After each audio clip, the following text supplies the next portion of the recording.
Muy buenas tardes. Es un placer darles la bienvenida a la Casa de América en una fecha que para esta institución tiene un significado muy especial. Cada año celebramos el Día Internacional del Libro y del Derecho de Autor y renovamos nuestro compromiso con la literatura como un espacio de encuentro, de memoria y de diálogo entre culturas. Hoy lo hacemos además en colaboración con la Embajada de Portugal en España, a quien agradecemos su cercanía y complicidad para rendir un homenaje a una figura imprescindible de las letras contemporáneas, Antonio Lobo Antunes. Antes que nada, quiero dar la especial bienvenida al embajador de Portugal en España, a don José Augusto Duarte, a doña Teolinda Gersao, escritora y profesora portuguesa, a Antonio Jiménez Morato, periodista, escritor y crítico literario español, y a Lidia Jorge, escritora portuguesa, que participará a través de un vídeo. El reciente fallecimiento de Antonio Lobo Antunes ha dejado un gran vacío, no solo en la literatura portuguesa ni únicamente en el ámbito cultural ibérico, sino en el conjunto de la literatura universal. Fue un escritor muy presente en Casa América, aquí tenemos una imagen de una de sus actividades en este espacio, y su obra nace en gran medida de una experiencia vital marcada por la historia, su paso por Angola como médico durante las guerras coloniales. A partir de ahí construyó una narrativa profundamente humana, atravesada por la memoria, el conflicto, la identidad y las fracturas de una Europa que se reconstruía tras la caída de los imperios. Pero también fue un autor que supo mirar hacia sí mismo. Su trabajo como psiquiatra en Lisboa se filtró en su literatura, aportando una mirada incisiva, casi quirúrgica, sobre la condición humana. Esa combinación de experiencia histórica y exploración psicológica dio lugar a una escritura exigente, arriesgada, en constante transformación. Novelas como Memoria de elefante y las naves, El orden natural de las cosas o Esplendor de Portugal forman parte de nuestro imaginario literario. Son obras que nos interpelan, que nos incomodan a veces, pero que sobre todo nos obligan a mirar con mayor profundidad.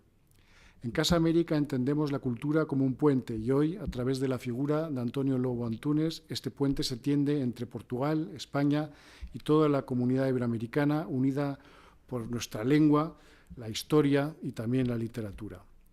Este acto es, por tanto, un gesto de reconocimiento y de gratitud a un autor que dedicó su vida a explorar los límites del lenguaje y de la experiencia humana y que nos deja una obra que seguirá acompañándonos, espero, durante mucho tiempo.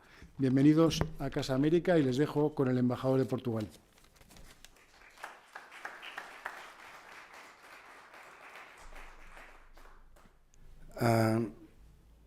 Querido amigo don León de la Torre, director de la Casa América, doctora Julinda Gersao, Morato, queridos amigos. Yo quisiera decirte, tengo aquí algo preparado, inteligentemente bien preparado, pero que decir unas palabras un poco más auténticas, más sinceras de mi parte en cuanto embajador de Portugal sobre António Lobo Antunes. António Lobo Antunes falleció hace menos de 2 meses. España, en la Casa América, es seguramente una de las primeras instancias, de las primeras ubicaciones donde estemos haciendo fuera de Portugal un homenaje justo y una evocación de António Lobo Antunes. Y por eso yo quisiera agradecer desde ya a Casa América como plataforma de dar conocimiento, de estimular debate, de estimular conocimiento recíproco y mutuo entre los países. Aquí, en cuanto embajador de Portugal, que llevo aquí en España 1 año, la gente no puede ser más calurosa, más acogedora, más simpática, es siempre muy entusiasta relativamente a Portugal. Todo el mundo gusta mucho de Portugal, le gusta muchísimo a Portugal, a las tradiciones que tenemos en nuestro país, pero yo personalmente creo que el homenaje de hoy, más que a Lobo Antunes, debería ser también una puerta para toda la literatura portuguesa. Nosotros somos uno de los países más antiguos del mundo, 9 siglos de existencia, ¿ya? Miles de escritores han sido producidos interesantes a lo largo de 9 siglos de existencia. Eso es absolutamente imprescindible para conocer un pueblo y conocer un país. Conocer a Lobo Antunes es conocer a una parte de Portugal. Y para mí, nunca se ama verdaderamente a alguien si no la conocemos. Y no conocemos su alma, y no conocemos sus sentimientos, sus agravios, sus traumas, sus complejos, sus incoherencias. Eso está muy patente en la parte de la literatura de Lobo Antunes, pero de otros personajes también. Y para mí, quiero decir también que de los retos en la diplomacia cultural, de acción cultural exterior que tenemos aquí en España, es precisamente eso. Ya nos amamos bastante, los portugueses y los españoles, pero que nos conocemos un poco más. Y para conocernos un poco más, es conocer nuestro pensamiento. Yo no conozco mucho de España, si voy a estar solamente dependiente de lo que aprendo en la escuela portuguesa. Yo necesito tener esa iniciativa. Entonces, aquí en España pasa igual, tenemos que tener una curiosidad suplementaria y complementaria para eso.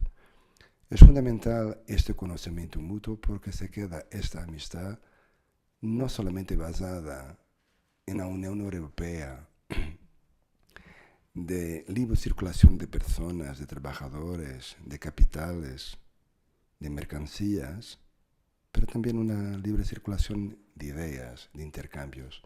Que la cercanía que existe en este momento entre Portugal y España políticamente, desde el punto de vista económico, se traduzca también en la cercanía de los creadores intelectuales de pensamiento. Que Portugal y España juntos creen una región que sea una potencia global del pensamiento, de la literatura y de la creatividad, que es lo más noble que hay en la humanidad.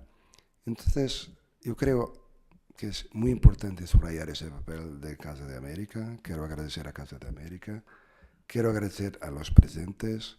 Estoy muy orgulloso de tener un escritor como Lobo Antunes, que en España fui muy traducido, muy respetado, que escribía para El País también, pero es una parte de la literatura y del pensamiento de mi país, de Europa, porque tenía toda una dimensión internacional y se hablaba de él muchas veces como un candidato natural al Nobel de la Literatura. Entonces, yo creo que hay otros también.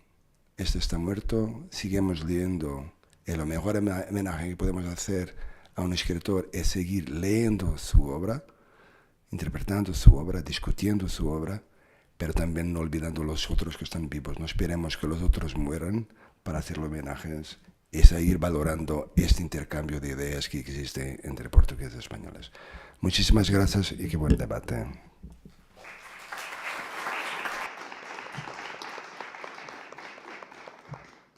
Bueno, se me oye bien, ¿no? Sí. O me lo acerco más, ahí bien, ¿no?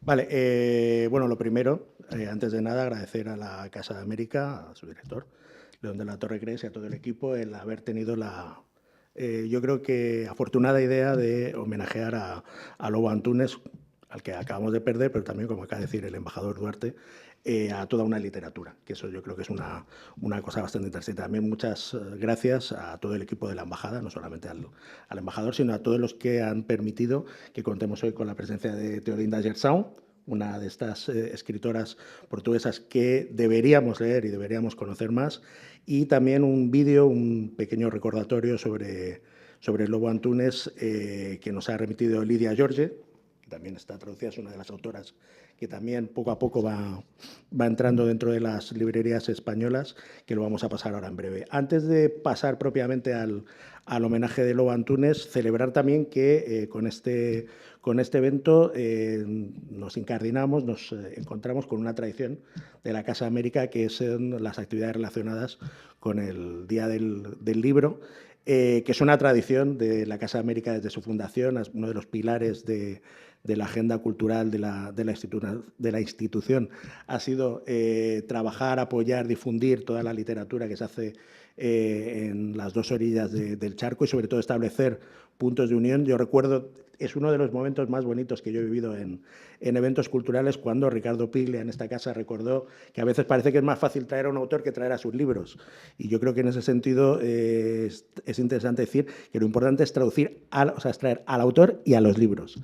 A las dos cosas para acercarlos, y yo creo que la oportunidad que tenemos hoy de homenajear a Lobo Antunes, que creo que es lo que en un principio ha traído a mucha gente aquí, y a raíz de Lobo Antunes conocer un poco más a Lidia Jorge y a Teolinda Gersau, es una excusa perfecta para festejar este Día del Libro, que también, como digo yo siempre, es el Día del Libro y la Lectura, porque coincidieron por estos avatares del destino, las muertes de Shakespeare y de Cervantes, que no fueron el mismo día, pero se encajaron en el mismo día cuando se unificó el calendario, y que siempre se olvida el Inca Garcilaso, que es la pata americana, que es el tercero que también murió en el mismo día y que muy a menudo olvidamos. Así que, sin extenderme mucho más en todo esto, creo que sobre todo la idea es hablar de Lobo Antunes y demás. Voy a hacer una pequeña presentación de quiénes son Lydia George y Teolinda Gersau, para los afortunados que no las conozcan y que van a poder empezar a leerlas y a conocerlas, y luego ya pasamos al vídeo. Lydia George nació en 1946 en Boliqueime, en Lulé, en el sur de Portugal, en el Algarve, y es una de las escritoras más reconocidas de Portugal.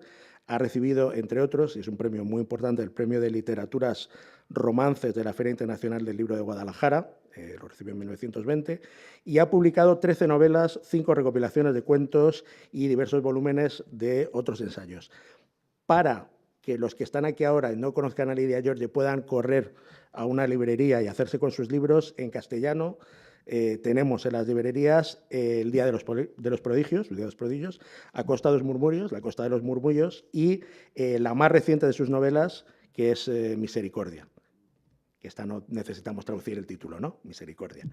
Es colaboradora habitual también del País y de Infolibre, lo sé porque he traducido algunos de sus textos, y por buscar un nexo, aparte de por ser una escritora portuguesa, se da el hecho casual que a lo mejor Lydia George coincidió con Lobo Antunes en Angola, porque Lydia George fue profesora de educación secundaria en Angola justo en los mismos años en los que Lobo Antunes estuvo allí.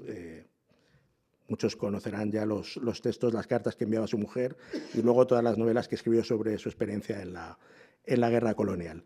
Y luego Teolinda Gersau, que tenemos la suerte de contar con su presencia. Nació en Coimbra en 1940, pero vive en Lisboa por decisión propia. Me lo ha dicho que ella ama Lisboa. Estudió en Coimbra, en Tubinga y en Berlín, y ha sido catedrática de la Universidad Nova de Lisboa de literatura alemana y literatura comparada. Si yo lo llego a saber, cuando yo estuve haciendo el Sócrates mi beca de Sócrates Erasmus en Lisboa, no me voy a la Universidad Clásica, me había ido a la Universidad Nova y así nos habíamos conocido. Pero bueno, estuve en la Universidad Clásica y ahí no conocía a Teolinda.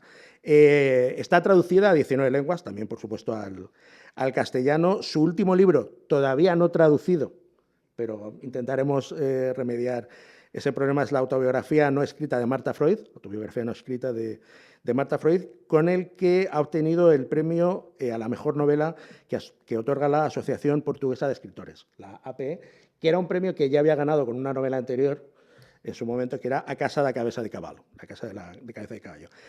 Los que quieran leer ahora sí, igual, según terminemos aquí en castellano, a Teolinda Gersau, tienen El regreso de Julia Mann a Para ti, que como los libros de Lydia George ha publicado aquí en España La Umbría y la Solana, y si rebuscan un poco más, la editora regional de Extremadura en su momento publicó Los Ángeles y El Cobre, y esto sí que lo he comprobado, no es complicado encontrar el libro en librería de segunda mano, esto lo he comprobado, El Árbol de las Palabras, que publicó en su momento el Cobre, que es además una novela ambientada en Mozambique. En Angola nunca llegaste a Mozambique, por eso. Digo, a lo mejor ya habíais coincidido los tres, Antunes, Lydia George y tú, y no lo sabíamos. Pero bueno, bienvenidos a todos, benvindos, y vamos a pasar al vídeo de Lydia George y luego ya habla Teolinda y conversamos un poco todos los demás.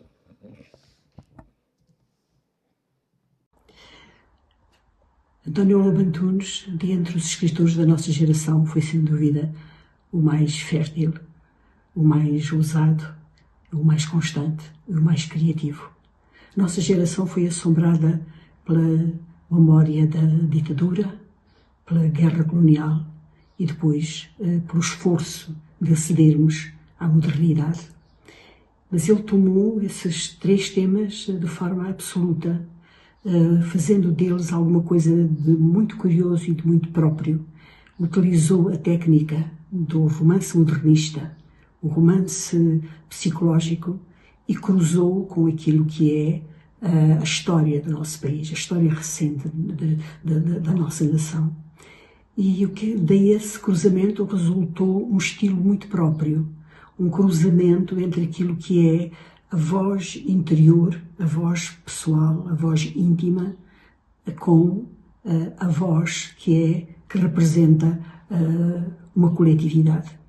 E daí resultou também alguma coisa muito própria, que foi um ritmo que é só dele, uma música constante, que em simultâneo dá conta daquilo que é a ondulação interior dos seres humanos e, ao mesmo tempo, o panorama global daquilo que é uma sociedade. Além disso, ele teve um outro mérito, e tem esse mérito, porque os livros aí estão, e é que tomou toda esse magma como alguma coisa que era um trampolim para ele fazer a utilização magistral da língua portuguesa, e fê-lo como nenhum de nós outros foi capaz. Fê-lo com uma ousadia, por vezes com uma brutalidade que até não tem a ver propriamente com uma tradição portuguesa. Ele fê-lo, sobretudo, transferindo aquilo que é a força sem barreiras de uma língua, pondo-a ao mesmo tempo ao serviço de uma poética nova. E por tudo isso eu penso que não só o Lobo Antunes tem um papel fundamental e único na nossa geração, como será para as gerações futuras, um esteio e uma luz. Sobretudo, tenho a ideia de que aquilo que está acontecendo hoje, que é um escritor que é infinitamente imitado, no futuro terá uma continuidade e terá admiradores durante muito e muito tempo. Senhor Presidente da Casa da América, que hoje aqui nos acolhe, Senhor Embaixador de Portugal em Madrid, agradeço muito também ao Departamento Cultural da Embaixada e agradeço a todos os presentes, entre os quais encontro muitos amigos. O nome de António Lobo Antunes é extremamente familiar para todos os portugueses. Uma esmagadora maioria leu pelo menos um dos seus livros e muitos leram, de certeza, vários outros, ou todos. Mas, a par da enorme admiração generalizada, a sua figura não deixou de inspirar também estranheza, porque só muito depois compreendemos que ele viveu num mundo muito próprio e numa atmosfera diferente do comum. Por vezes, exteriorizava agressividade para com outros escritores. É conhecida a sua relação tensa com Saramago, que não foi a única. Acontecia-lhe facilmente ser excessivo, considerando-se o único escritor português vivo e genial. Era uma atitude algo irritante, porque não entendíamos que esse excesso era uma busca de compensação para a sua solidão e para a sua enorme fragilidade interior, o seu medo de ser incapaz e diferente, de não estar à altura das expectativas que a pressão familiar lhe impunha. Não duvido de que os seus pais, cultíssimos e de um meio social privilegiado, fizeram pelos filhos o melhor que puderam e souberam. Mas nem todos os 6 irmãos reagiram da mesma forma à educação rígida que tiveram. E António, de quem se esperava que fosse exemplar por ser o mais velho, era justamente o mais sensível e rebelde perante o ambiente em que nascera. Achava-se com direito a ter o contrário do que lhe ofereciam. Em lugar de uma mãe que considerava, cito, seca, queria uma mãe terna, acolhedora e compreensiva, e vivia em confronto com um pai que tinha sempre razão e a última palavra, além de nunca expressar sentimentos de encorajamento, apreço e muito menos de aplauso. Inconscientemente ou não, esse mal-estar surge em diversas formas em quase todos os seus livros. Na diferença vincada entre as classes sociais, na rejeição ao ambiente familiar, à educação erudita e livresca, às maneiras e códigos de conduta em que nascera, que por vezes satiriza nos livros com uma ironia implacável. No entanto, esse António, aparentemente arrogante, era imensamente sensível ao sofrimento e carências dos mais pobres e vulneráveis, dos incultos, das crianças e dos loucos. A sua dedicação a estes, quer enquanto pessoas reais ou personagens, era também revolta contra o meio social que o tornara solitário, sem facilidade nas relações humanas, e o levava a mergulhar na escrita como se só para isso vivesse. Não é assim de estranhar que as suas relações mais fortes, o sentimento de verdadeira igualdade e fraternidade com os outros, surgissem para ele em condições extremas, como a guerra colonial. Os que a seu lado combateram ficaram seus amigos para sempre, e de parte a parte consolidou-se uma solidariedade e afeição profunda. As crianças e os velhos que via morrer nos hospitais, e os que um dia partilharam com ele o cancro, a mesma doença que o vitimou, num ambiente hospitalar em que todos eram iguais como ele, apenas doentes, corpos sujeitos a tratamentos, a que reagiam com melhoras ou não. Creio que Lobo Antunes viveu várias vidas e teve várias ressurreições.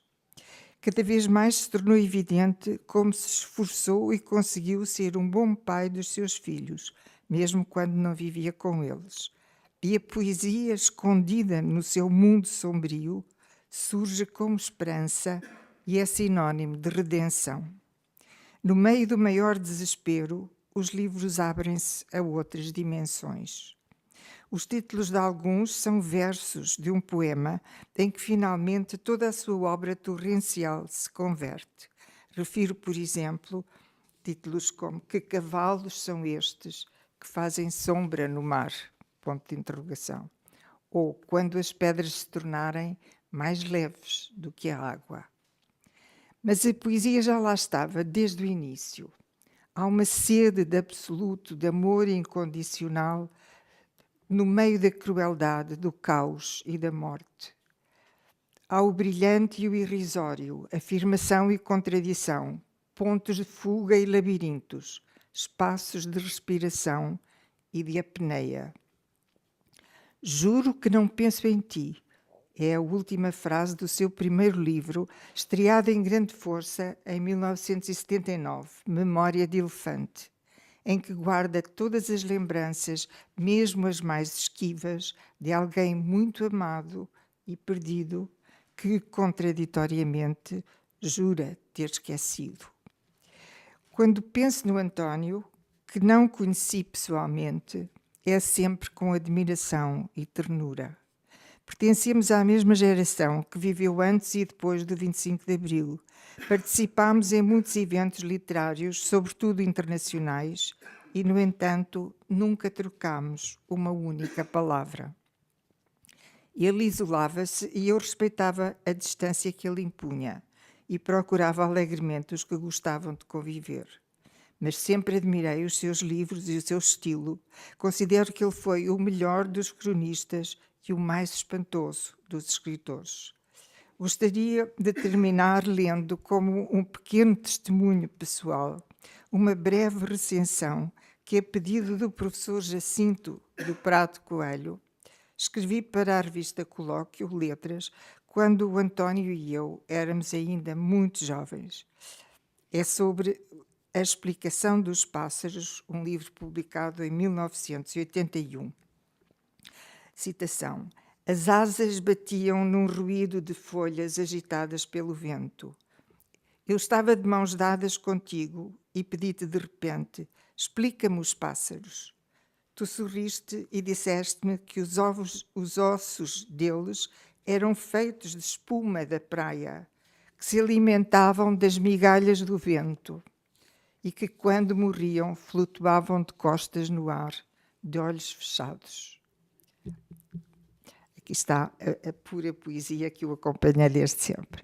Este diálogo representa para a personagem um momento privilegiado da infância, em que o pai é poeta e Rui S., a personagem, se assume inteiramente como seu filho. Na harmonia cúmplice das mãos dadas, ambos partilham o mistério das coisas e passa de uma mão para a outra a chave do universo, que é também, como os poetas sabem, a chave do próprio ser. Neste momento, ao qual a personagem sempre de novo obsessivamente regressa, não existiu, contudo, provavelmente nunca.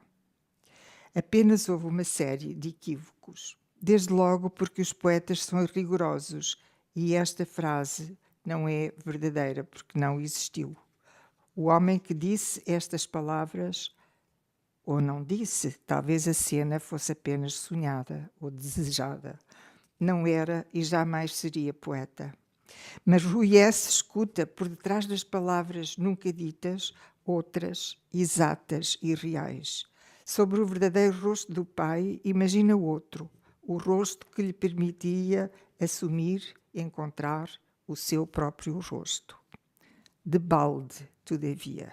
A realidade do pai, que ao longo de todo o texto se impõe, é apenas a do universo da Lapa, que é um bairro elegante de Lisboa, a grande casa burguesa, a família patriarcal com a sua, cito, dignidade distante. O seu dinheiro e os seus contratos, as suas aparências e hipocrisias, as suas missas e as suas bavaroises, os seus casamentos frustrados e as suas louças da Companhia das Índias. Um universo repressivo e concentracionário, mesmo quando se julga elegantemente permissivo, em que o desespero, como os sofás e os cortinados, aparece forrado de veludo. Mas nem por isso mata menos, porque afinal é o pai, representante desse universo, que no fim espetará a personagem na folha de papel, tal como fez a outros elementos da família. E como o texto insinua, é o pai o culpado da morte da mãe, se não diretamente, pelo menos da outra morte que ela viveu, do desespero e do vazio de uma existência feita de jogos de canasta e de obrigatória compostura. É esse universo que Rui S. recusa, porque espelha, de algum modo, a sociedade do fascismo, e que o recusa, porque todos os dissidentes são olhados de alto como incapazes, mas do qual não consegue evadir-se. Assim, por exemplo, a profissão de historiador, que a personagem escolhe, não é feita de um modo positivo, por si mesma, mas negativamente, como oposição ao universo paterno que não a admite. E, do mesmo modo, o outro mundo para onde parte e que escolhe por contraste e oposição a este, é olhado com os olhos da Lapa e também não é, portanto, assumido.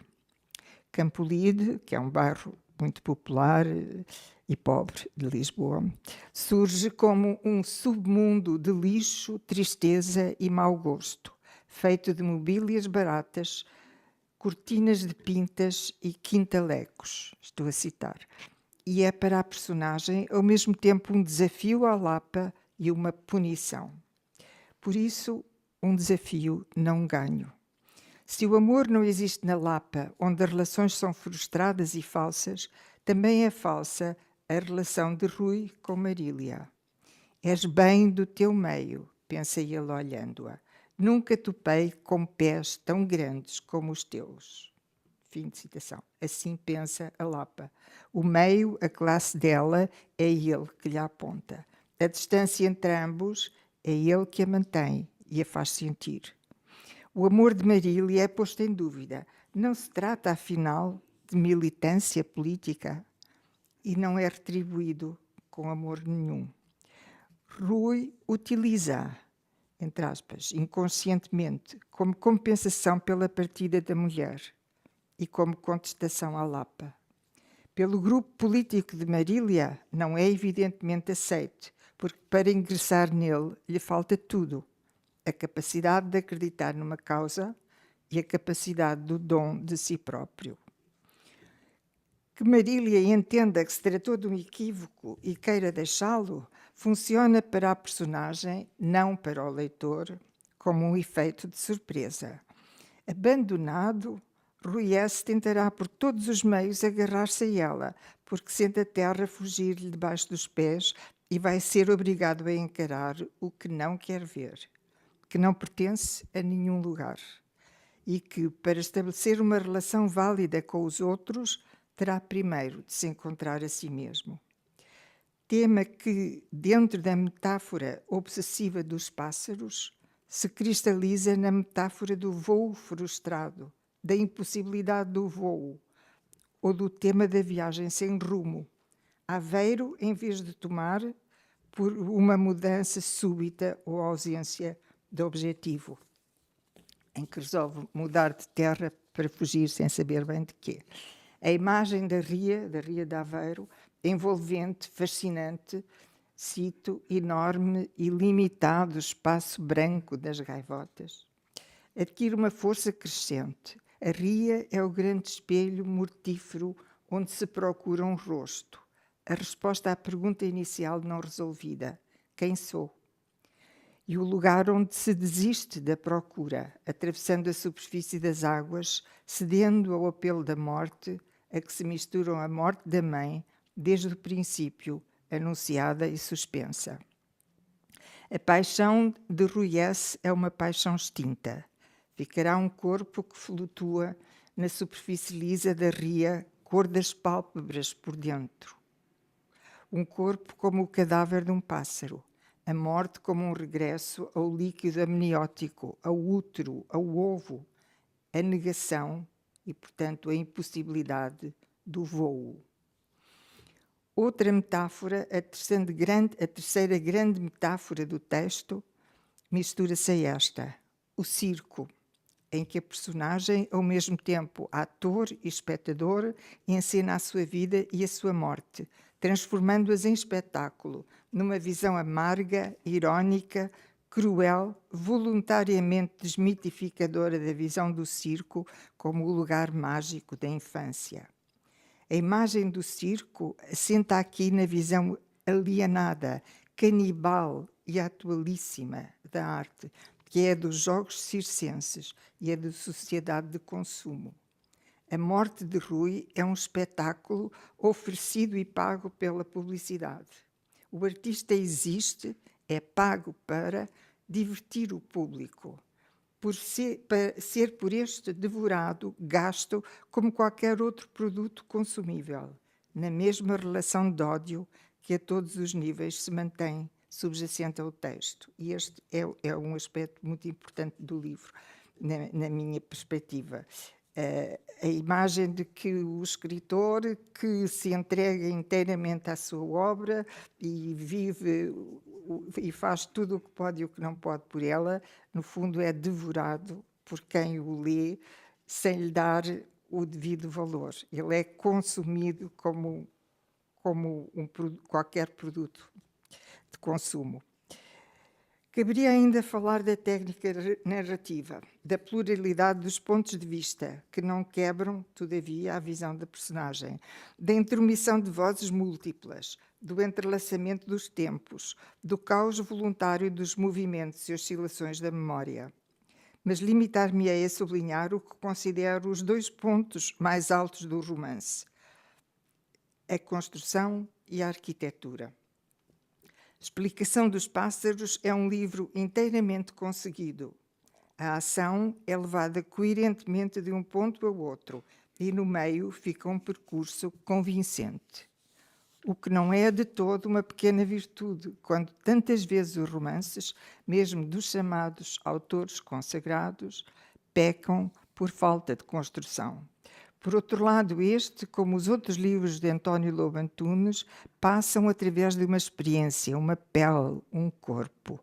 Por isso são vivos, quando tão grande parte da literatura atual, e não só aqui como no resto do mundo, é apenas feita de palavras ocas e disfarça com alibis intelectuais a sua incapacidade de tocar na vida, que é o que ele consegue fazer sempre. Obrigada. Bueno, gracias por Obrigada, la lectura. Si quieres, relájate un poco.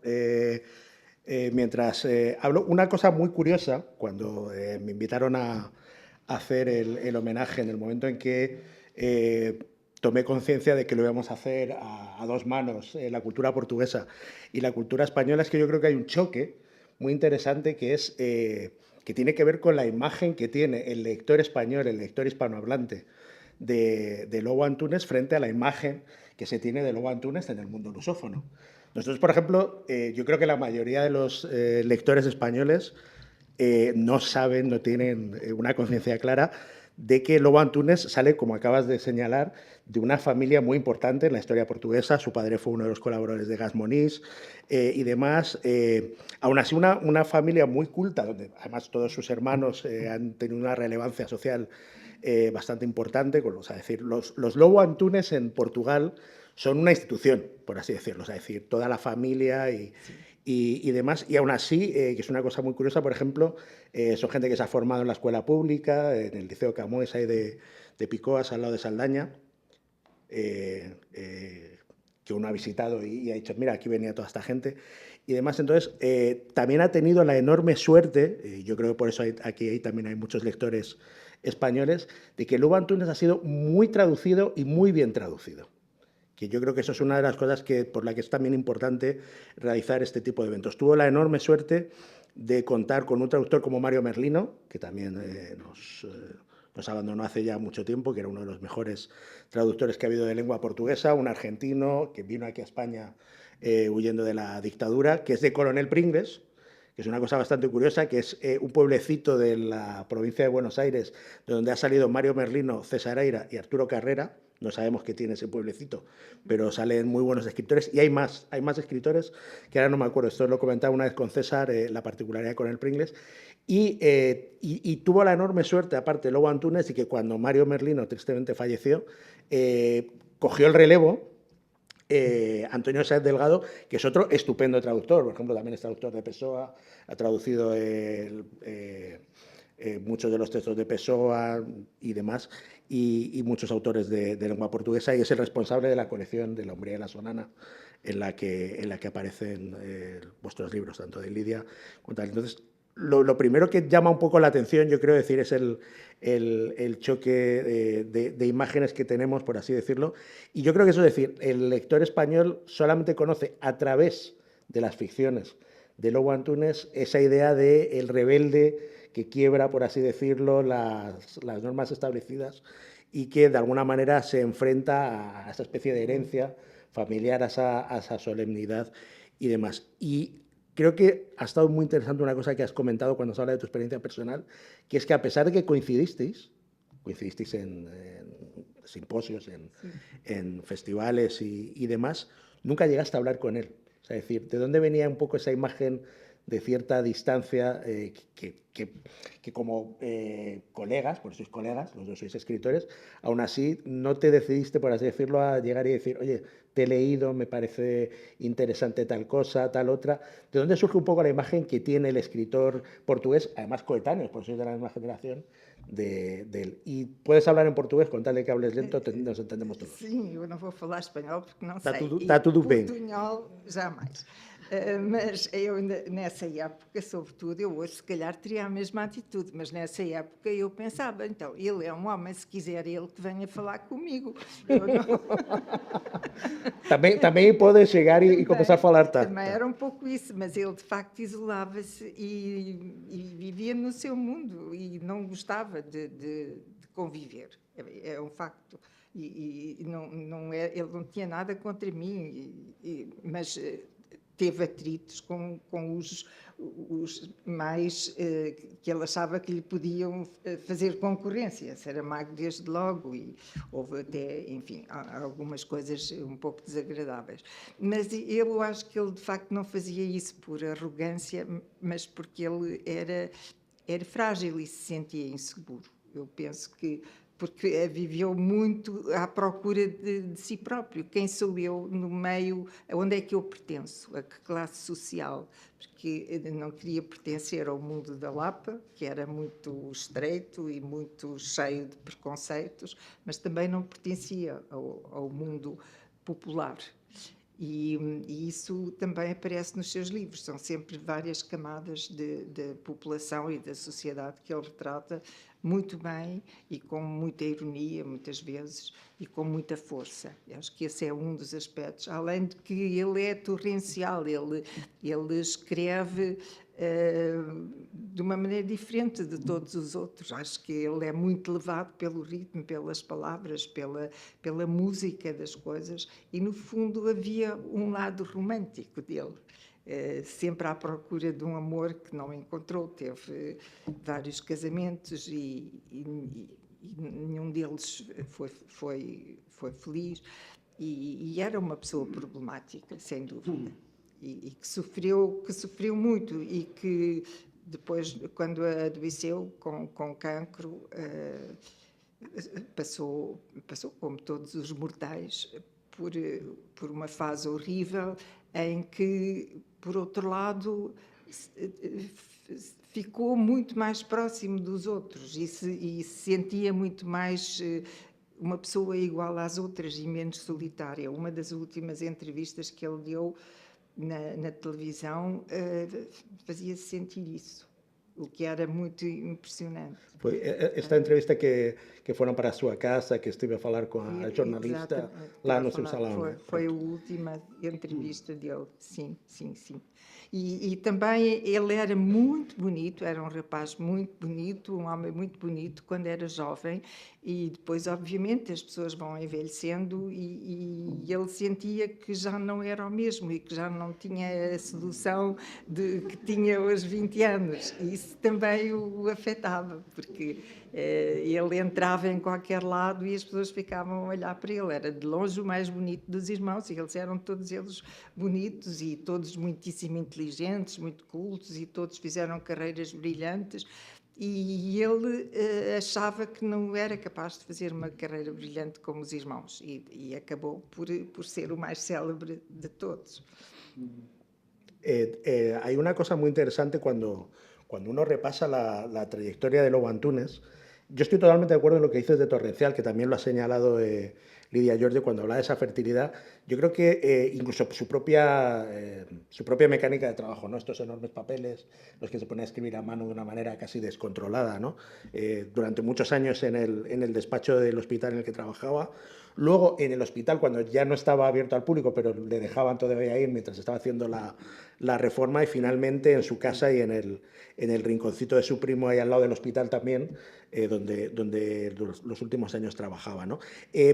Yo creo que de alguna manera esa torrencialidad, esa fertilidad, ese descontrol casi creativo que tenía Lobo Antunes, cuando uno lo contrasta con su trayectoria, yo creo que Lobo Antunes fue un escritor que fue tomando conciencia de su calidad de escritor, es decir, de su propia situación como escritor a medida que pasaron los años. Cuando uno lee los primeros libros, que están muy encardinados con las cartas que le enviaba a su mujer en la primera época, son casi un desahogo, ¿no? O sea, es decir, es una persona que está viviendo una situación en la guerra colonial, que se está enfrentando a una serie de situaciones espeluznantes, sobrecogedoras, y de alguna manera eso en un principio lo comparte de manera íntima mediante cartas, y luego eso lo plasma en sus libros. Y por eso los primeros libros, que yo creo que además fueron un tremendo éxito comercial en Portugal, tienen que ver con esa necesidad de una sociedad que venía del trauma del 25 de abril, venía del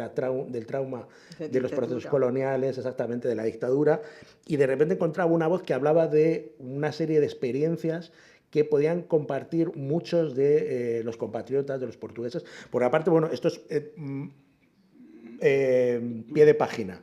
Que esto es una cosa que a mí me sorprendió mucho cuando yo estuve en Lisboa, y que a los españoles a veces, cuando entran en contacto con la cultura portuguesa, les cuesta un poco entender, que es la cantidad enorme de portugueses que vivían en las colonias, que luego volvieron, que ellos siempre se sintieron portugueses, y eso generó también una situación un tanto extraña, que todavía sigue siendo muy fértil, literariamente hablando, de los retornados, del regreso y demás, porque claro, eran gente profundamente portuguesa, o sea, sentían, por ejemplo, Portugal no ha tenido prácticamente procesos de emancipación más allá del momento de Brasil, pero nunca ha habido, por ejemplo, todos los conflictos periféricos o los nacionalismos que tenemos en España. Portugal siempre se ha sentido muy orgullosa de su unidad y de su sentido como país, del símbolo y demás. Entonces, había una Portugal que estaba repartida por el mundo, que era ultramarina, por así decirlo, pero que era Portugal. Entonces, esa gente volvió a Portugal. Fue raro los que se quedaron en Angola, en Mozambique, en el resto de las colonias, regresaron a Portugal. Entonces, cuando vuelve luego Antunes, hay una enorme porción de la sociedad portuguesa que ha compartido esas experiencias, ¿no? Por así decirlo. Entonces, yo creo que al principio lo que abraza la sociedad portuguesa en Lobo Antunes es un escritor que les está hablando de sus experiencias. Y ahí también aprovecho para invitarte a hablar de las tuyas, porque también estuviste en Mozambique, también estuviste en Brasil. O sea, esa experiencia del trasterrado, del ultramarino, que en Portugal es una cosa mucho más habitual de lo que ha sido en España. En España uno se iba de migrante, se quedaba allí, no se produjo, por así decirlo, ese retorno como si se produjo en Portugal.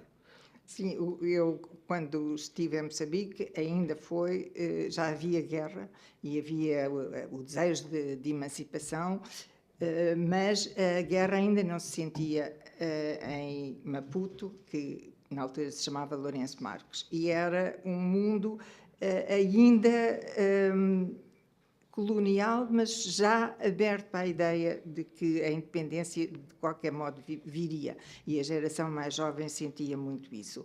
Agora, o meu livro mais diretamente ligado à ditadura é Paisagem com Mulher e Mar ao Fundo, em que a figura central é uma mulher que perdeu o seu único filho na guerra colonial e não pode aguentar o silêncio e tem que falar e encontrar palavras para dizer o que é perder um filho.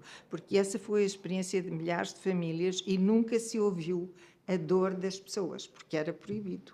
Era proibido, inclusive, a dizer que alguém se tinha suicidado. Nós tínhamos os códigos para ler o jornal. Se dizia que uma pessoa foi acometida por uma doença súbita, mortal, nós traduzíamos suicidou-se, mas era proibido escrever isso nos jornais porque mostrava que a ditadura não era o melhor dos mundos onde as pessoas se sentiam felizes, pelo contrário, se suicidavam. E essa figura da mulher é a figura de todas as famílias, não só as mulheres, também os pais, também os homens, as famílias que sofreram perda dos seus filhos na guerra colonial e que não puderam expressar a sua dor. E a ditadura era muito arguta, porque recrutava soldados para formarem as companhias de muitos pontos diferentes do país ao mesmo tempo, para que não morressem ao mesmo tempo muitos do mesmo local, porque isso iria criar uma revolta maior nas pessoas. Enquanto era um daqui, um daquela, o país ia aguentando, mas a revolta lá estava e acabou por haver a revolução, e por nada deste mundo eu quereria ter deixado de viver esse tempo, que foi realmente um sonho e um desejo coletivo tornado realidade. E eu acordei na madrugada de 25 de abril com um telefonema da minha cunhada, porque o meu cunhado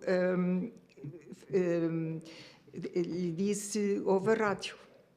E porque ele esteve ligado a esse movimento, embora já fosse major na altura, mas ele esteve na Índia, esteve na Guiné, esteve em Moçambique, ele esteve anos e anos na guerra colonial, porque era oficial de profissão, portanto, enfim, eu tive tive uma experiência na família em que não sabíamos se ele voltava.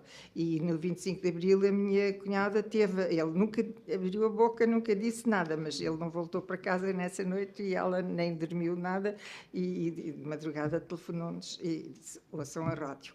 E, portanto, nós sabemos o que, embora de uma maneira... Graças a Deus não tivemos ninguém na família que morresse na guerra, mas podemos nos pôr muito facilmente na situação das pessoas que tiveram, e foram milhares. E isso não se ouviu, e eu achei que tinha que escrever sobre isso, porque era-me fácil imaginar-me nesse papel. E o livro foi traduzido para o alemão e para o holandês, e houve ocasiões em que me perguntaram, mas essa foi a sua experiência pessoal? Eu disse, não, eu para já tinha 34 anos, não tinha idade para ter um filho na guerra, mas também só tenho filhas, mas não é fácil, não é difícil para uma mulher pôr-se no papel de uma mãe que perde um filho da maneira mais absurda, porque se é uma doença, uma fatalidade, aceita-se de outra maneira do que numa guerra que é uma guerra completamente injusta.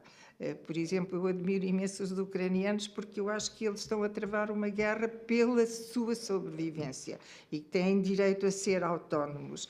E é uma guerra que faz sentido para eles, embora seja o que se está a passar com eles é horrível, eles estão a ser invadidos, estão a perder a guerra e o mundo está a ver bastante aliado do que acontece, infelizmente. Eu estou do lado deles o mais possível. Mas uma guerra de defesa é diferente de uma guerra de ataque, sobretudo de ataque a pessoas que foram invadidas. Nós colonizámos-los, nós fomos para lá e a terra era deles. E nós fizemos deles nossos servos, de algum modo. Obviamente também demos alguma coisa em troca, mas era tudo pensado no nosso proveito. Fizemos lá escolas, fizemos liceus. Na altura que eu estive lá, que foi no começo dos anos 60, já havia uma universidade em Maputo, mas era tudo uma minoria, o povo vivia muito mal. Infelizmente hoje não vive também melhor do que isso e também nada tira a culpa dos regimes que vieram a seguir, dos regimes cleptocratas que têm governado as antigas colónias. Também não se realizou o ideal de liberdade e de igualdade e de fraternidade que eles sonhavam, e o povo continua a viver na miséria, enquanto a classe política tem dinheiro demais e é muito corrupta.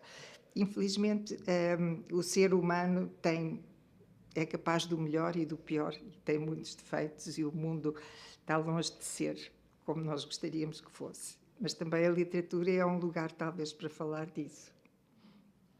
Efectivamente, la literatura es un lugar para hablar de eso, y por continuar, y vamos estableciendo el paralelismo, yo no sé si has leído, supongo que sí, As Naus.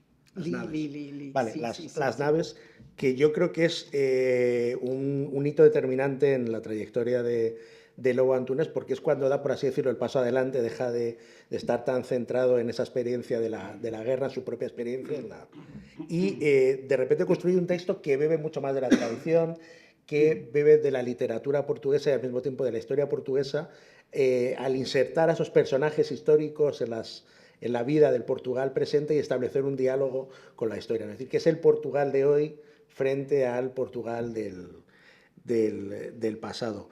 Y en ese sentido, pues también para invitarte una vez más. Yo sé que, por ejemplo, tus dos últimos libros, tanto el de...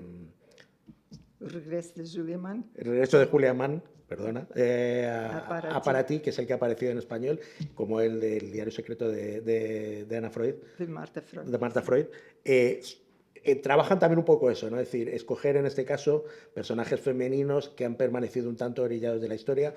Ana Freud era la mujer de Freud, como sabéis, y Julia Mann era la madre de Thomas Mann, que era brasileña, y que la obligaron a convertirse en alemana, por así decirlo, ¿no? Son en ese sentido dos libros muy interesantes, lo digo también para animaros a leer la traducción, como leer el original, en lo que conseguimos, a ver si alguien se anima a traducirlo. Uy, voy a aprovechar por favor, una librería portuguesa en Madrid. Eso sería una gran acción, como la que hay en París. Yo con eso ya soy feliz.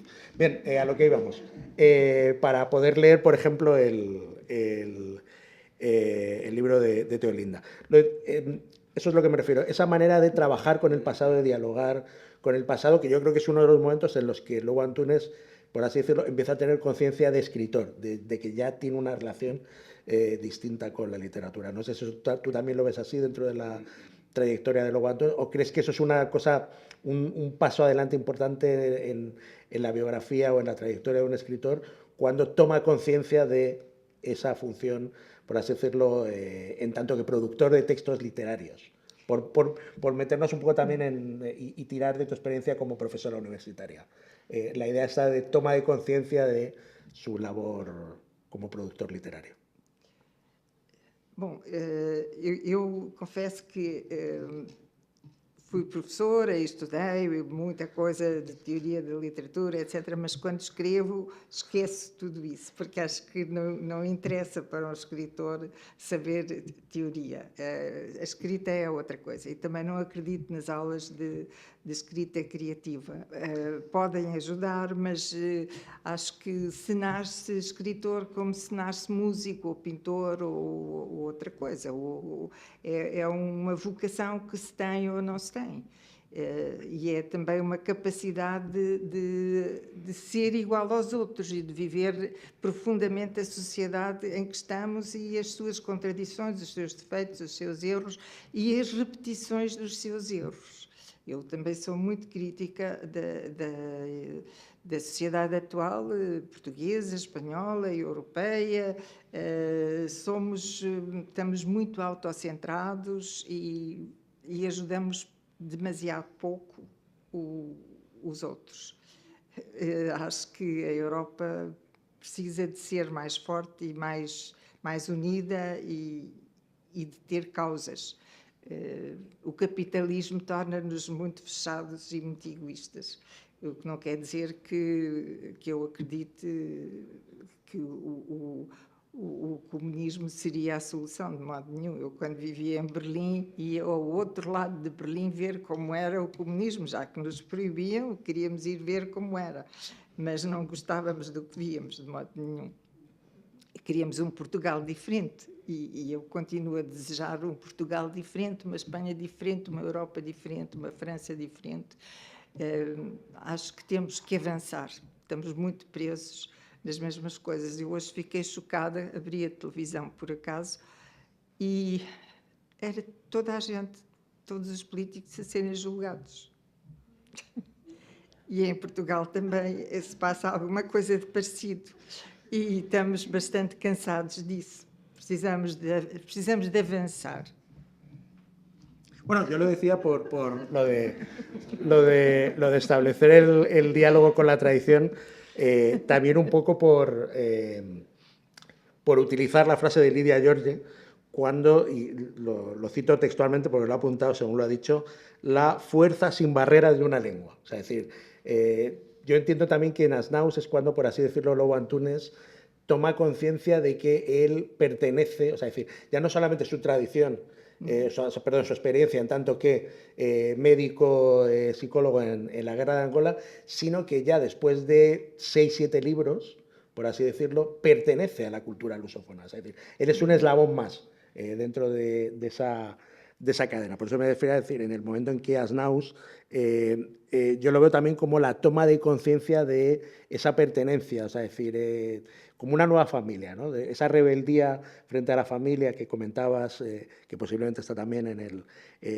desencadenante de su vocación literaria, cuando de repente uno encuentra esa otra familia, que de repente es la literatura, y le rinde homenaje o dialoga con ella, como hace Lobo Antunes en el caso de Asnaus. Y luego, y también para entrar, y aquí cito de nuevo a Lidia y luego a ti, Lidia ha hablado de la ondulación del ser humano, la ondulación del ser humano, la manera en la que se expresa, y tú has hablado también de esas varias vidas, varias resurrecciones, y has subrayado mucho la horizontalidad de la mirada de Lobo Antunes, ¿no?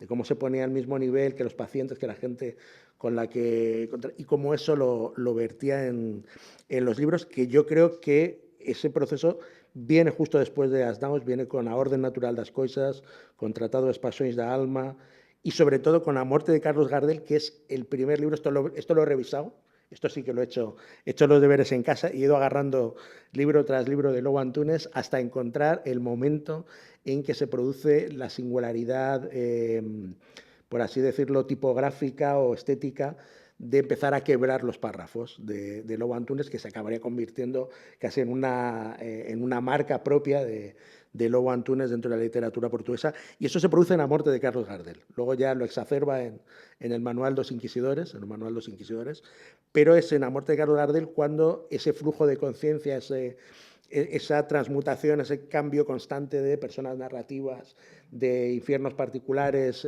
que aparecían en A Orden Natural das Coisas y en Tratados Paixões da Alma, se encarna en un estilo que quiebra incluso las jerarquías de los párrafos, que se mueve también muy cercano a la poesía, como por ejemplo has comentado.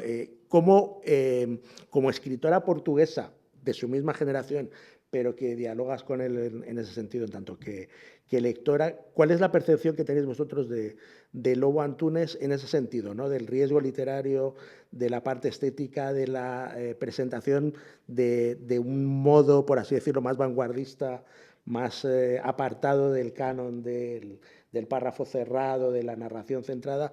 Que esto también, aprovecho para hacer una acotación, y así le doy un poco de tiempo a Teolinda para pensar, pero lo hemos estado hablando en el café que nos hemos tomado antes, que es una cosa que es muy propia de la narrativa portuguesa y la literatura portuguesa en general. Sigue siendo mucho más vanguardista, mucho más arriesgada, mucho más experimental en la manera en la que, por así decirlo, trabaja con la lengua y con ciertas convenciones literarias. La española en ese sentido es... De hecho, lo que le comentaba a Teolinda es que a veces incluso te viene el editor y te regaña por respetar las particularidades del original lusófono y te dice, no, pero esto hay que españolizarlo. Yo, ya, pero es que parte de la gracia está en eso, ¿no? Pero bueno, ¿cómo veis vosotros como miembros de esa misma estética y al mismo tiempo figuras diferentes, toda esa parte de riesgo formal, de ambición estética de Lobo Antunes? Queres que te diga, eu não sou muito não me interessa muito esse aspecto, interessa-me o lado humano. Ele exprime como acha que é melhor, como a forma impõe-se, ele encontra a forma exata para dizer aquilo que quer, da maneira que ele acha mais forte e mais direta. Saramago, por exemplo, não põe pontuação. E ainda há pouco tempo uma professora do liceu dizia, se tirarem os livros de Saramago do ensino, não há mal nenhum, porque ele não sabe pôr a pontuação e os alunos acham que não é preciso pôr a pontuação.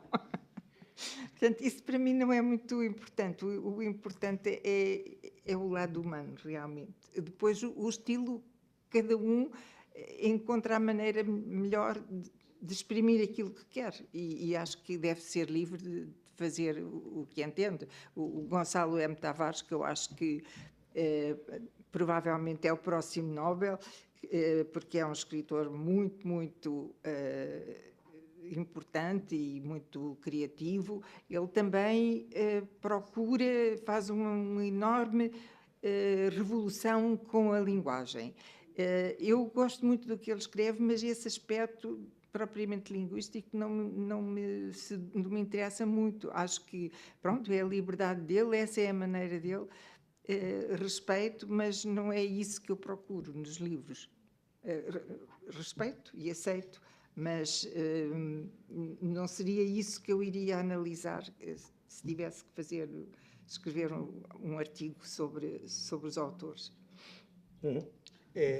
No sé si conviene, vamos a pasar. Digo, porque me digo que llevamos ya una hora. Talvez as pessoas queiram dizer alguma coisa. Sí, y tenemos micrófono o lo hacemos a pelo. Vale, pues no sé, hay alguien que quiera hablar y le pasamos el micrófono para que participe. Contamos batallitas de abuelo para que os animéis, para descontraer el influjo. Esto es una cosa curiosa. El influjo de Lobo Antunes en el mundo de la cultura en lengua española es tal, y esto que voy a contar es un hecho real. Yo conozco a un editor costarricense que vino de viaje a Europa, pero el motivo fundamental de su viaje, es decir, por así decirlo, lo que no quería dejar de hacer era conocer a Lobo Antunes. Y entonces a todos nos preguntaba si teníamos el contacto, el teléfono, el correo, lo que fuera de Lobo Antunes, del editor, lo que fuera. Y no lo consiguió. No se dio el caso de que tuviéramos contacto con Lobo Antunes, yo tampoco conocía al editor de Don Quijote para pedir el contacto o lo que fuera. Y él aún así, como lo había programado, estuvo durante 5 días en Lisboa, y estuvo durante 5 días en Lisboa dando vueltas alrededor de donde vivía Lobo Antunes, a ver si se lo cruzaba, y esto es verídico, o sea, es decir, él se dedicó a estar durante, o sea, sí, hizo un poco de visita turística, fue a ver la Torre de Belén, Mosteiro dos Jerónimos, pasó un poco por Lisboa, se dio su vuelta, supongo, por las noches, pues iría a algún restaurante en Alfama, o Baixo Alto, pero realmente sus 5 días fueron estar dando vueltas pues por la zona cercana al hospital, al Miguel Bombarda, por la zona de Marqués de Pombal, porque él sabía que por ahí vivía Lobo Antunes. Entonces fue tal cual, o sea, se estuvo deambulando durante 5 días a ver si se lo cruzaba. No tuvo la suerte, lo cual para él fue un motivo de tristeza y de desamparo. Y a los 2 años de esto, estaba yo en Lisboa y yo sí me encontré a Lobo Antunes. Y de hecho, además, me lo encontré de una manera bastante absurda y estúpida. Yo estaba en un hospital muy cerca de donde estaba el Miguel Bombarda, al lado del campo dos Mártires da Patria, porque me había acostumbrado a ir a ese hotel, perdón, cuando iba de visita a Lisboa, porque era donde iba cuando yo trabajaba de guía turístico. Y normalmente lo que yo hacía era, salía del hotel, me atravesaba el campo dos Mártires da Patria, bajaba por los Jardins du Torel y ya me perdía por ahí, por la Baixa, por donde fuera de paseo. Y un día se me ocurrió la felicidad de ir por el otro lado y bajar por una de las avenidas que bajan a Marqués de Pombal, y en la primera calle dije, me metí aquí y vi un bar, me parece que estaba así como el Milenario, no me acuerdo exactamente cómo era el bar, un bar muy chiquitito, y me paré ahí a tomarme una bica, típica bica que te tomas a media mañana para disfrutar de Lisboa, y resulta que entro, me acerco al balcón, a la barra, del típico bar, típico restaurante casero lisboeta, y miro a la derecha y estaba Lobo Antunes. Y de hecho me quedé así, claro, él se dio cuenta cuando puse cara de como, uy, no sé qué, hablé un poco con él, le comenté que conocía a sus traductores y demás, y luego me enteré que sí, que efectivamente que era en esa callecita donde estaba el estudio, donde su primo, que era amigo suyo, le dejaba de vez en cuando trabajar y demás, que está pegado por la parte de abajo al Miguel Bombarda. Y desde entonces el editor costarricense ya no me ha vuelto a editar ningún libro.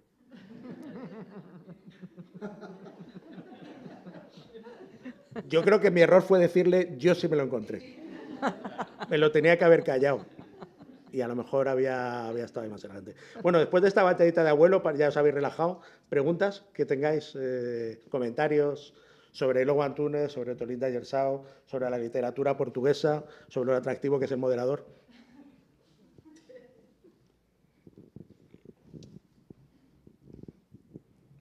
Muito boa tarde. A minha primeira palavra é para agradecer a apresentação que fez, que traz um lado muito mais humanista e que eu creio que não é tão conhecido de todos aqueles que seguem a literatura do autor.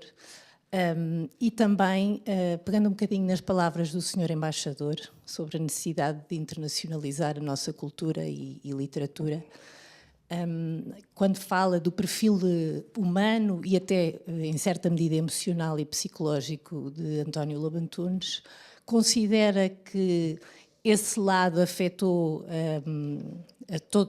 toda a sua obra e, por isso, também a dificuldade de ser compreendido e ter chegado ao Prémio Nobel, e se, por outro, terá havido, de facto, uma falta de apoio para a internacionalização, para a dinamização desta nossa literatura e, sobretudo, na qualidade de escritora portuguesa reconhecida como é no nosso país.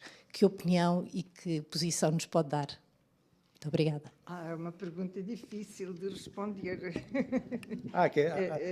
Achava que iam ser todas fáceis? Não. Pois não. É difícil. Eu acho que a cultura é sempre o parente pobre.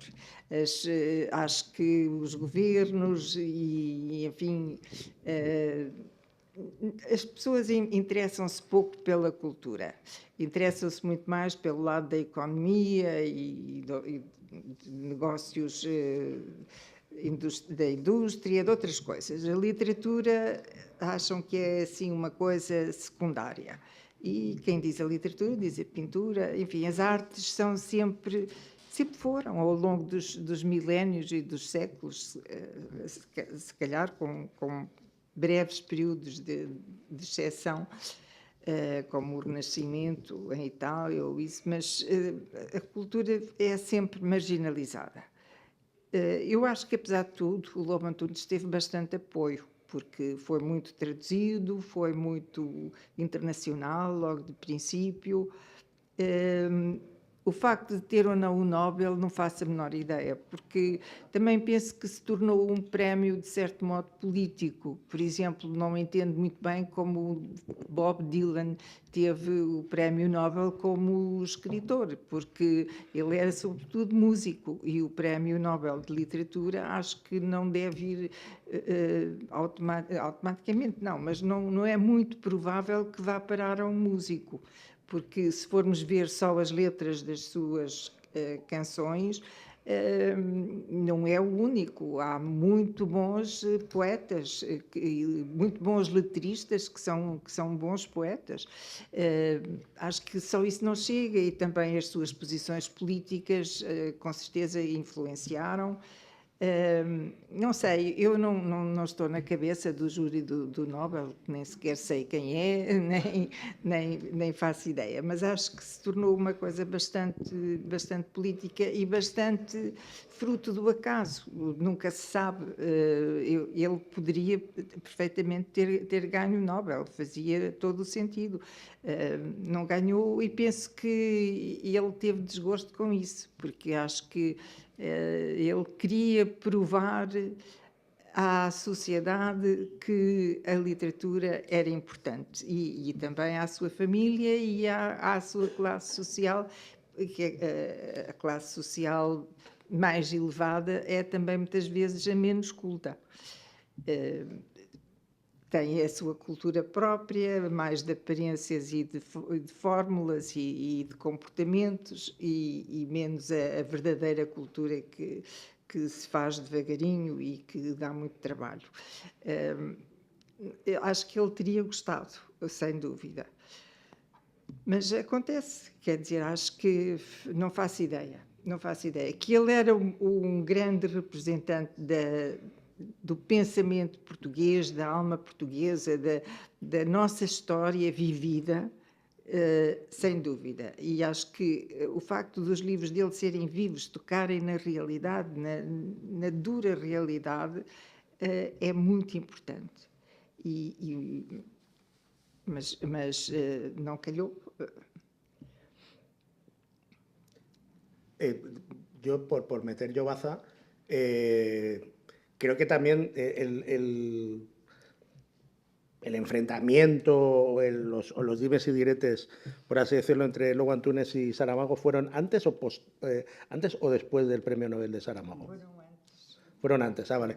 No, es decir, no, porque eso también habla de que eran enfrentamientos estéticos y de posición personal, ¿no? Lo digo porque yo creo que Lobo Antunes, como prácticamente cualquiera de los que nos dedicamos algo a la literatura, sabemos que el día que le dieron el Nobel a Saramago, cerraron la oportunidad para un montón de autores lusófonos. Es decir, tal y como funciona, por así decirlo, estos vaivenes y una parte que yo creo que es injusta de estos premios de altos vuelos, en la parte de reparto de política, casi digamos, de cómo funciona esto, en el momento en que ya se lo han dado a uno de una lengua en una generación, de alguna manera al resto le están poniendo ya unos obstáculos, o sea, se está convirtiendo en una cosa casi ímproba, ¿no? Hay casos muy contados, yo creo que de los poquísimos es el caso de García Márquez y Vargas Llosa, y creo que tiene que ver también por los vaivenes sociales y políticos de que Vargas Llosa se convirtió no solamente en el mundo hispanohablante, sino en general en todo el mundo, también en el francófono, en el anglófono,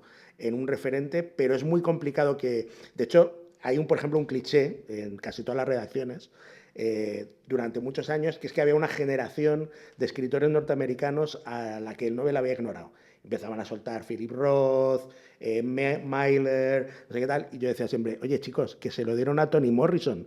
¿Qué pasa? Que como es una mujer y de color, no solo han dado a su generación, vamos a ser un poquito más abiertos de cabeza. Esa generación está premiada, premiaron a Toni Morrison. O sea, es decir, que por eso digo que dentro de cómo funcionan todo ese tipo de cuestiones hay ahí un tema complicado de geopolítica casi, incluso más que de política, de geopolítica. Y luego yo creo que está muy bien que se le han dado a Dylan, porque por ejemplo abre la puerta que a lo mejor se lo den a Chico Buarque también. Si empezamos a trabajar con los mismos criterios, pues puede haber ahí un poco de apertura en ese sentido.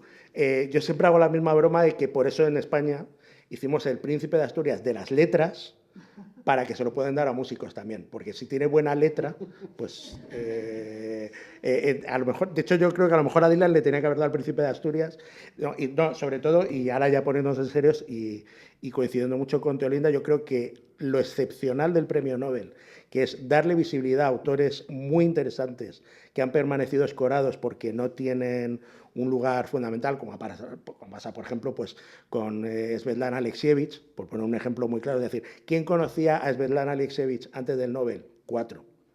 Gracias por darle el Nobel, porque ahora la hemos leído, ¿no? A Hanke, pues a Hanke era una deuda que tenían con él, por ejemplo. En el caso de Hanke era una cosa que uno dice, hombre, es que estaban tardando ya mucho en a una persona tan importante para lo que ha sido la literatura alemana no dárselo, pero yo creo que eso es una cosa que sí que estaría bien que la pensaran un poco cuando toca votar, es decir, no solamente dárselo a alguien reconocido o querer hacerse los originales dándoselo a un cantante, excepcional en su lírica. Yo soy el primero que soy fan devoto de Dylan, pero hombre, no sé, has perdido una bala que podías haber utilizado para darle visibilidad a un autor, pues eso, que no ha conocido. Y en el caso particular, aparte de la literatura lusófona y demás, pues hombre, eran un montón de años que no había caído ninguno, tampoco pasa nada porque se tenga un poco más en cuenta. Pero ojo, no hay que irse a Estocolmo a pedir explicaciones de esto. En España todavía no se ha dado el Premio Nacional de Traducción a un solo libro en portugués. Y llevamos ya unos cuantos años de democracia. Y yo estoy ya harto de tener broncas por esto. O sea, es decir, que por eso hay que cuidadito con... Y luego aparte con el cliché de que es que uno de los problemas reales que hay con la literatura lusófona es que parece que cualquiera la traduce. Y luego ves unas cosas editadas que te quieres pegar un tiro en la cabeza. Es decir, gente que piensa que sabe portugués porque se ha hecho 3 viajes a Lisboa y al Algarve. Y dices, hombre, precisamente porque es tan parecido es donde estriba su complejidad. Es decir, porque hay una serie de matices que si los pierdes y vemos unas cosas traducidas que te quieres pegar a veces con un martillo en la cabeza, ¿no? Entonces, por eso digo decir que yo creo que ahí es... Pero yo creo que el Lobo Antunes era muy consciente de que en el momento en que premiaron a Saramago, complicado. Me dice que tenemos que irnos, entonces... ¿bajado?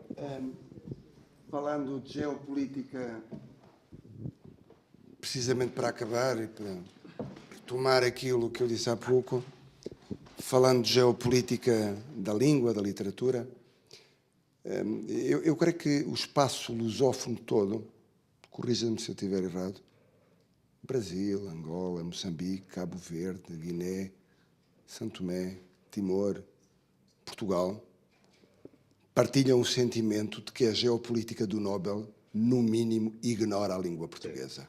Totalmente de acuerdo. Porque a língua portuguesa tem um Nobel para todos estes países. Nós temos neste momento mais de 300 milhões de falantes de língua portuguesa pelo mundo. Há um Nobel dado nos anos 90 a Saramago. Portanto, quer dizer, no Brasil, Angola, em Moçambique, onde conheço escritores fantásticos e extremamente estimulantes, portanto, essa geopolítica, no mínimo, não está equilibrada. Mas para acabar também como e daí, para nós, ser profundamente importante, estratégico para o meu país também, a projeção de que em Portugal não somos apenas um país de entretenimento e de boa vida.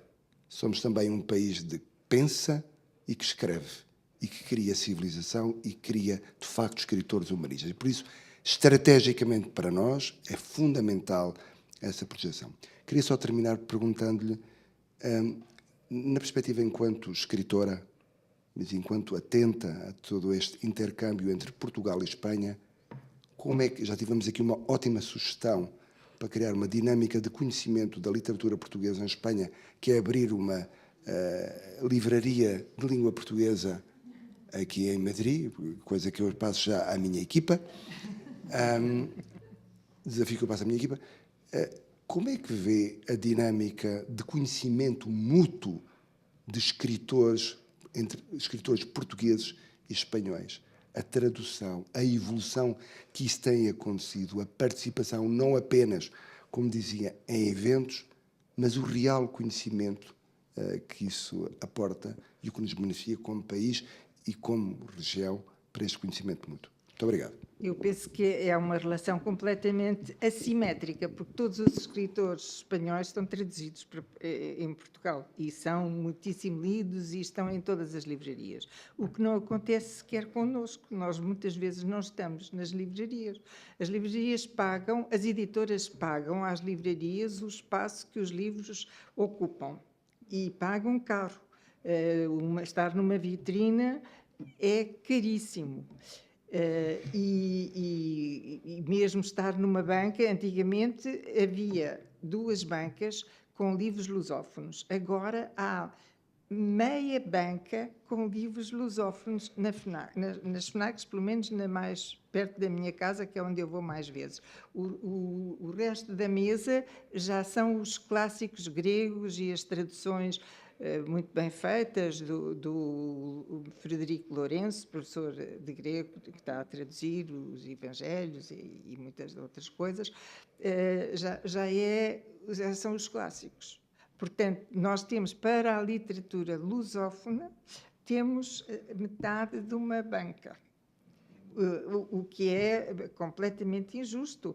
Eu acho que os espanhóis têm sempre, não sei porque ainda não tive tempo de ir às livrarias espanholas, portanto isto é uma conjectura minha, mas do que eu conheço dos espanhóis, que têm muito orgulho em si próprios e na sua cultura e muita autoconfiança, de certeza que há uma banca só para escritores espanhóis. E depois haverá para os latino-americanos, etc. e tal. Em França há só para os franceses.